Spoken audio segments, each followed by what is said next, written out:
All right, so good afternoon. My name is Patrick Welch. I am the police chief with East Aurora Police Department. Mitch, can you move more to your left so you're in the middle? There you go, thanks. This afternoon, obviously, you're here because there's an incident, and so we can confirm that a single-engine aircraft did crash in the town of Aurora late this morning. Here are the facts that we know them at this time. Okay.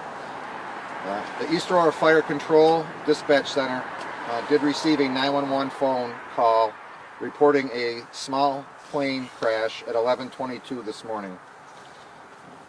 East Aurora Fire Department was dispatched.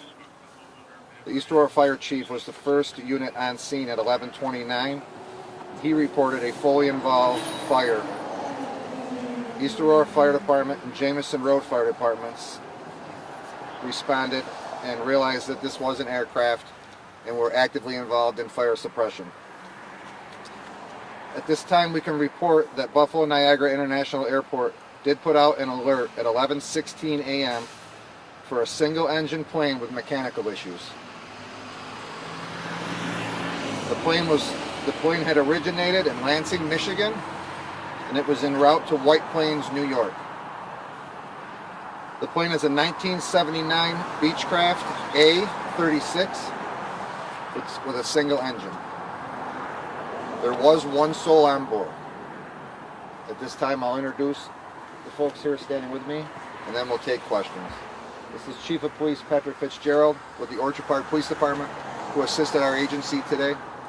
This is Town of Aurora Emergency Manager Mark Hartley, also Assistant Fire Chief with the East Aurora Fire Department. This is Chief William Major with the Buffalo Niagara International NFTA Fire Department. And this is Lieutenant Jason Booten with Erie County Sheriff's Office. At this time, I'll go ahead and take questions and we'll direct them to who can answer them best for you. Chief, did the pilot lose their life in this? At this time, we can confirm that there is one fatality, but at this time, we do not have the identity of the pilot. Are there any ground civilians that were injured at all? So this happened in the area of Stewart Court, as you're aware. It did happen in a small wooded area in between two residences. There are no other injuries. Some mechanical issues. Can you elaborate at all on that? Right now, that's all we know. We're hearing that the yard behind it was Dion Dawkins' property. Have you any confirmation on that of the 100 the house address? Yeah, I can confirm that, and you can confirm this through property records, that this accident did happen in close proximity to Dion Dawkins' residence. How long did it take to get the fire suppressed and under control from the time fire crews arrived at the scene? I can't give you an exact number to when the fire was suppressed because obviously with airplane fuel and things, it goes on for quite a while. But I would say East Aurora Fire, a half an hour at the most. 20 minutes to a half an hour. So is there any concern about the oil and fuel that was on board of the plane? Is leaking into the ground, anything like that? So there's protocol for all of that.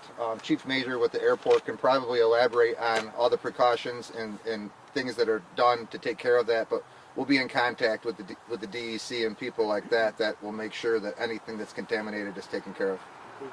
We did contact the DEC. Can you step up? We did contact the DEC for that, and we do have proper items in place to secure the oil and the water. What type of like is it talking about oil, air, jet fuel? What type of liquids would there be? It's going to be avgas for the fuel, and then engine oil in the aircraft itself, and then the agents that we use to extinguish the fire. Chief, is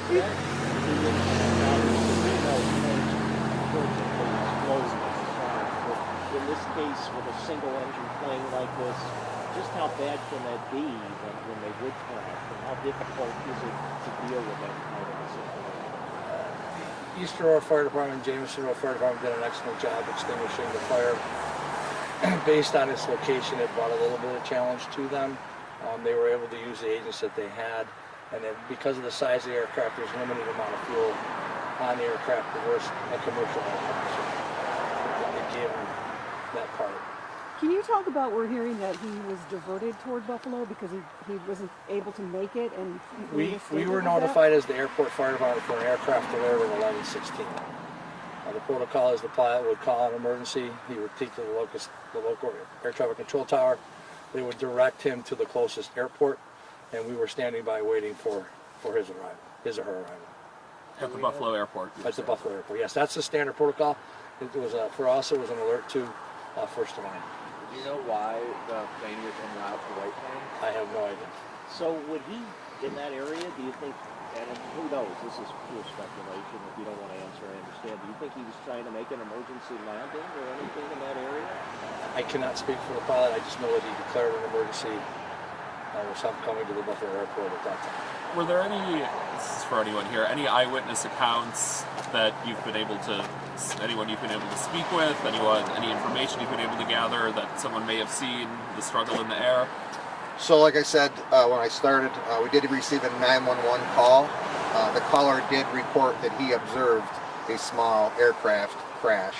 So our people, our detectives, our officers are on the ground working with other agencies' assistants, and we're interviewing the neighborhood, the callers, anybody that might have seen something. How close was this plane to a structure? I mean, you said it's between two homes. Could it have easily crashed into a home? We're talking probably 100 to 200 feet from the nearest residence. Are there any damages to the residences around that it was in between? No, the aircraft did go down in a small wooded area in between two residences, and the only damage is to, the vegetation in the area. With a federal investigation underway, what do you want to warn people, the public, to stay away from that area, obviously? Yeah, as always, in any situation like this, we always recommend that the folks stay away, allow the people, allow us and the federal agencies to conduct the investigation, so that we can come up with the outcome and finish things out without any distractions. Does anyone from fire, anyone want to describe what they saw? Anyone that may have been on the scene when they first arrived? I would say fire could speak to that. Well, involved aircraft, that's all we could say. Yeah, at this time, it's early. Pretty much, like he said, there's an aircraft that went down, and it did catch fire, and that's what's there. As far as the scene and the debris, I mean, is that cordoned off? Or, what's kind of the procedure to secure that area? Yeah, it's a live police crime scene. It's being secured by police officers, and it will be throughout the course of the investigation. I was just going to say, there's no indication of any sputtering noise, any eyewitnesses you've spoken to so far? No, Ron, I think the only thing that we have right now is that a 911 caller observed the plane descend from the air. How common or uncommon are these small aircraft crashes? I would say uncommon. I know Chief Major has been with the airport fire department for quite a while. He can probably tell you how many he's encountered in his career. I can tell you that for this year, the airport fire department has responded to 19 aircraft alerts. 19 total. The bulk of them have been the smaller aircraft, the mixture into the commercial aircraft.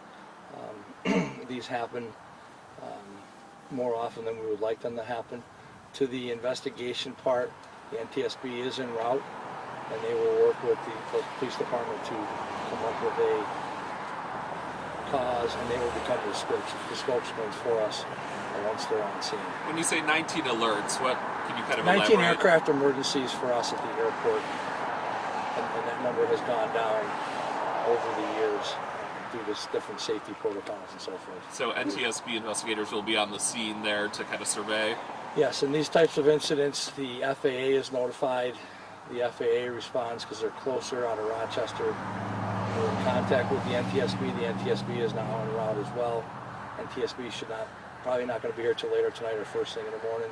They'll coordinate with the FAA from the aviation side for the investigation, and they'll work with the East Aurora Police Department. How many of those 19 crashes? Not crashes, Okay. just mechanical emergencies. Yeah, mechanical emergencies resulting in fatalities. None this year. Do you It's been quite a few years since we've had a fatality. Do you see an increase with more and more private, folks operating aircraft than we did before? have not seen that kind of increase.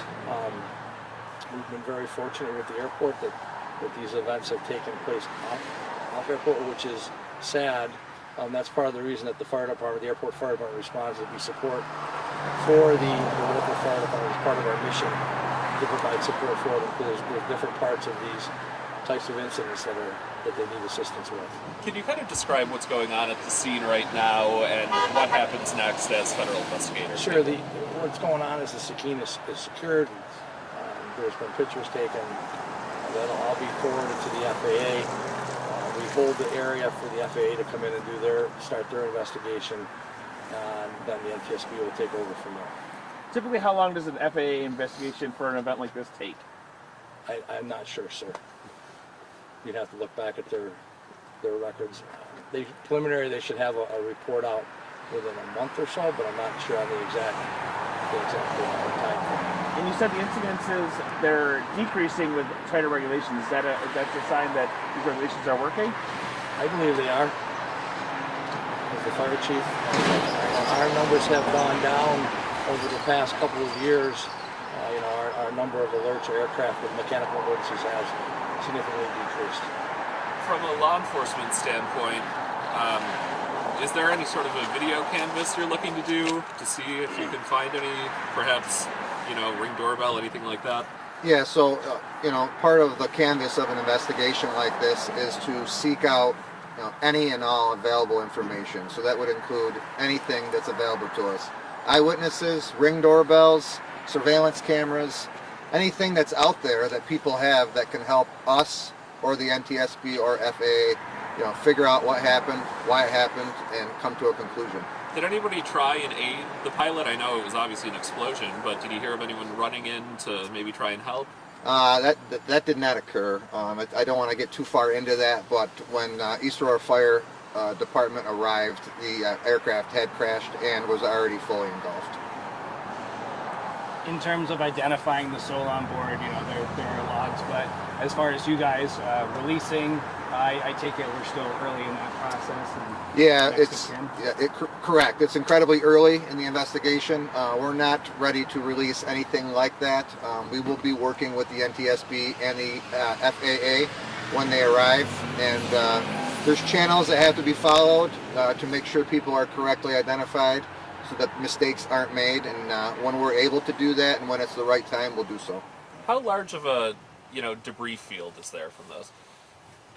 I would say 100 by 100, probably all in. Yeah, probably 100 feet by 100 feet.